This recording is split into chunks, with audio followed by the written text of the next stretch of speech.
Goeiedag. Ons praat vandag oor lewensdekking en ongeskiktheid en ander byvoordele wat in so 'n versekering mag gaan. Hoeveel is jy werd? Daarby bedoel ek, jy probeer die hele tyd in jou lewe om jouself te verbeter, jy kry 'n goeie posisie en jy werk baie hard. Wat gebeur die dag as ongeskiktheid intree? Ongeskiktheid in so 'n mate dat jy in 'n rolstoel beland. Jy kan 'n goeie pensioenfonds hê, wat moontlik vir die 75% sal uitbetaal van die salaris, tot en met 65 en dan aftree, of daar kan nie 'n pensioenfonds wees nie, daar is nie een nie. Lewensdekking. Wat ons moet onthou is, jy is die geldfabriek van die huishouding. Jy wat werk, bring die geld by die huis in.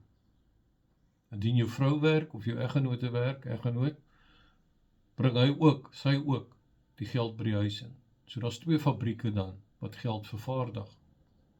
Kinders is daar, en die huishouding is daar. Die huis is gekoop, die huis is op 'n verband. Dood tree in. Die kapitaal van 'n lewensversekeringspolis word gebruik om die huis klaar te betaal. Want die inkomste in daai huishouding verminder en die uitgawes kan nie meer bygehou word nie. Dit is belangrik dat die kapitaal op die tafel beland, sodat die lewensstandaard van die gesin nie aangetast kan word nie en dat dit gelykmatig gelyk bly. Indien dit u ongeskik raak, moet ons dink aan sekere omstandighede. Sê maar byvoorbeeld u beland in 'n rolstoel. Daar moet sekere aanpassings gedoen word. Jou motor moet miskien verander word, die huishouding moet verander word, die badkamers moet verander word. Dis alles kapitaal wat nodig is. As daar nie kapitaal op die tafel is nie, kan daai goed nie gedoen word nie. Ordentlike rolstoele word gekoop deesdae, en dit is belangrik dat daai kapitaal beskikbaar is die dag as so iets gebeur. So lewensdekking kan gebruik word onder andere om die kinders verder te laat leer. Weet jy waar hulle moontlik in hulle leerstadium is, op skool, laerskool, universiteit wil hulle nog gaan, maar daai geld kan belê word om sodoende legacy in die gesin en familie verder te vat, deurdat daar goed voorsiening gemaak is.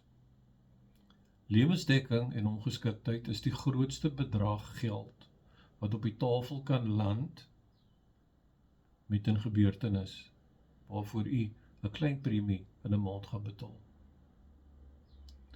Ander aspekte waaroor lewensversekering ook gebruik word, is om skuld te delg en ook herbelê word as 'n ekstra inkomste wat voorsiening maak die een party wat weggeval het.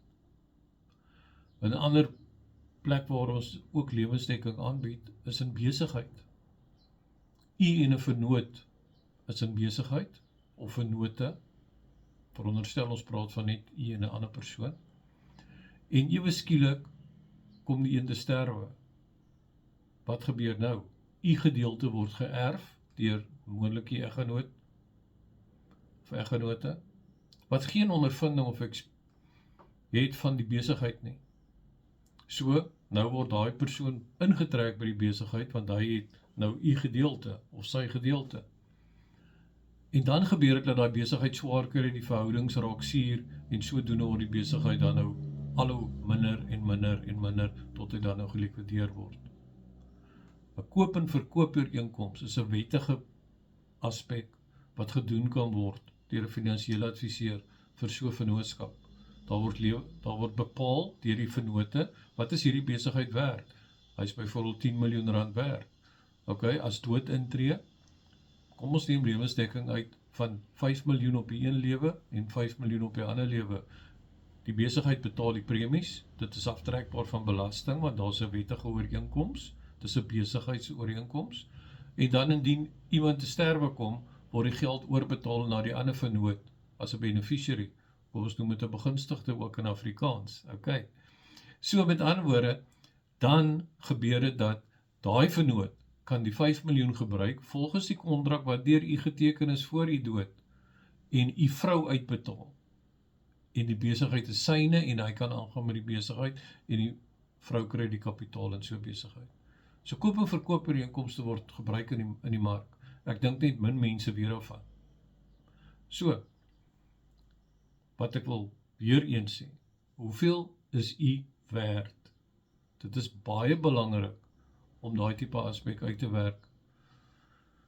Asseblief, volg my op YouTube, ek is ook op Facebook, en lekker dag vir u.